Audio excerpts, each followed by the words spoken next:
This is the Samsung Galaxy S6 Edge, and this is the more radical design of the Galaxy S6 this year, for there were two models, the regular S6 and this Edge variant, which is kind of a carryover from the Galaxy Note 4 Edge, which had this design with the curved screen, but it was only on one side, but the Galaxy S6 Edge this time has it on both sides. When it comes to design, this is probably the most striking phone that's on the market right now, and when you look at it in person, you will definitely notice it. Now, what's the difference between the Galaxy S6 Edge and the regular Galaxy S6? Well, there's not a whole lot of difference here. The differences really mainly lie in how the device is built.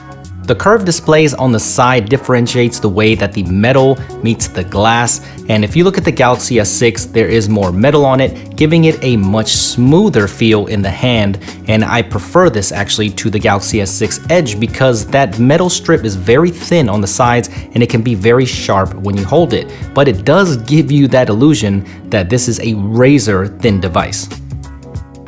After using the Edge for about a month, I still prefer the way the Galaxy S6 feels in the hand versus the Edge. And like I pointed out before, the metal feels very weird in the hand. That strip is very thin, it's a little bit sharp, it kind of digs into your hand, and I think it's a little bit slipperier in the hand than the regular Galaxy S6. Even though still I think the S6 Edge is a better looking Galaxy S6, I think raw feeling in the hand, I'd rather have the regular S6 because of the way it feels. Now the glass is just as slippery on both, and you do get the fingerprints and all of that, so that is gonna be the same. But when it comes to everyday use, I prefer the S6.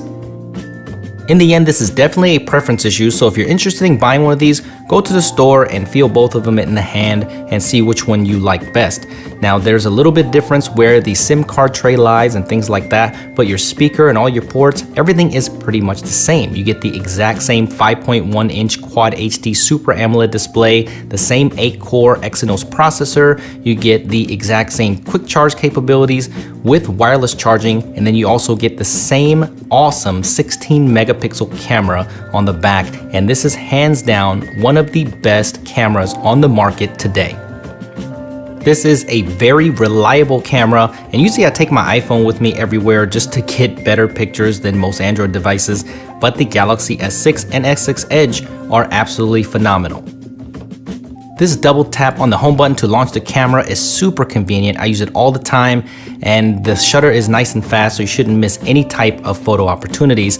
And the modes are all congregated into one now, which I really like. They kind of cleaned up the software, makes it a little bit easier to use. So if you're a little bit more of a tinkerer and you want to get a little bit more out of your photos, then this Pro mode is pretty awesome. You can change the white balance, the ISO, have manual focus, and change the exposure as well. So I found myself using this a few times, but you do not have to, because when you just shoot on auto mode and auto HDR, the results are awesome. The images are super crispy, lots of vibrancy, full of detail, so I don't think you'll be disappointed in this camera whatsoever. It's got a great macro mode, it does decent in low light, and the 4K video recording off of this device is absolutely phenomenal. I made a little video about the capabilities of this 4K camera, so I will leave that linked in the description section below and make sure you watch that. A lot of people have been asking me, what about the performance on the S6 Edge? And after you use the phone for about a month, things can get bogged down and things can stutter, but the Exynos processor here does a very good job. I have not noticed many slowdowns. Now, it's not a perfect device, but it is definitely the smoothest Samsung device, and you should not be worried about performance at all because things are still snappy after all this time. It tends to get a little warm when you're doing some processor intensive stuff or watching a lot of video or streaming lots of data, but a lot of that is just minor gripes. But the display is probably the best display on the market still, and I love this display. It is so punchy, it's vibrant, deep dark blacks, and just everything looks so crispy and so lovely on this. I love using this display, but there are some little minor gripes with this display, especially on the Edge variant, and let me show you some of those. Because the display is curved on both sides, it depends on where the light hits it, but a lot of times you get that nasty glare right there on the corner, so that can be annoying. And then when you're going through the UI interface or viewing some things, you can see some distortion there on the corners. And it's not a huge deal at all, but I just want you to be aware of it because sometimes it gets a little bit annoying, but you do get used to it over time. The next gripe, and probably the biggest gripe about the S6 Edge in my 1 month use, is the inconsistent battery life. And I'm getting about 3.5 hours of on screen time with about 10 to 12 hours use. It just depends on how I'm using the device. But I found myself using the wireless charging in between to kind of bump up my charge. So sometimes this phone would die right around 8 o'clock or so, especially when I'm playing a lot of video games or doing some processor intensive stuff or watching a lot of YouTube videos. I like to keep my screen on at least 50 to 60% because I have to enjoy this beautiful display. So when it comes to gaming though, the Mali GPU actually does a very good job. Even though it's not as powerful as its Adreno counterparts, it still does a great job with video gaming. So if you're a gamer, you shouldn't have any problems playing games on the S6 Edge. So what I suggest you do is to get a external battery pack for on the go. It's really helpful, especially when you're running out of battery. My favorite one right now is this Aukey Quick Charge 2.0 compatible external battery pack. It's 10,000 milliamp hours and it takes full advantage of that Quick Charge 2.0 that's built into the Galaxy S6 Edge. So you're gonna be able to get about 50 to 60% charge in just half an hour. So on an external battery pack, that's pretty awesome.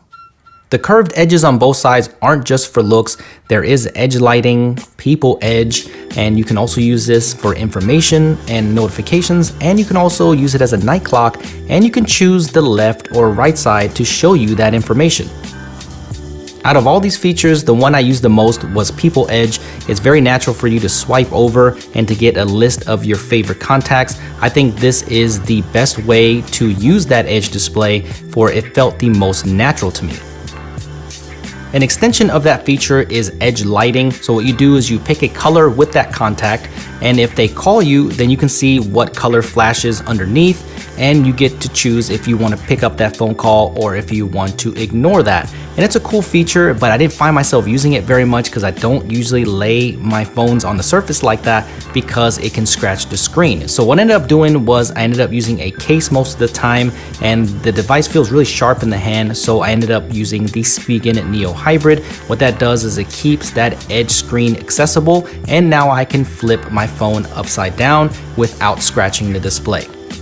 This is just my personal opinion, but I think this phone feels better with the case on. So let me know if you guys are using a case on your Galaxy S6 Edge. Here are the other features just to show you. If you kind of rub against that edge that you picked, you do get the time, the battery, and then you can also get your notifications and some news, but I never ended up using this. I just don't think it's very practical. And if you want to, you can use it as a night clock if you want, because it only lights up that part of the display. So you shouldn't worry about your battery life at all, but I also didn't use this at all.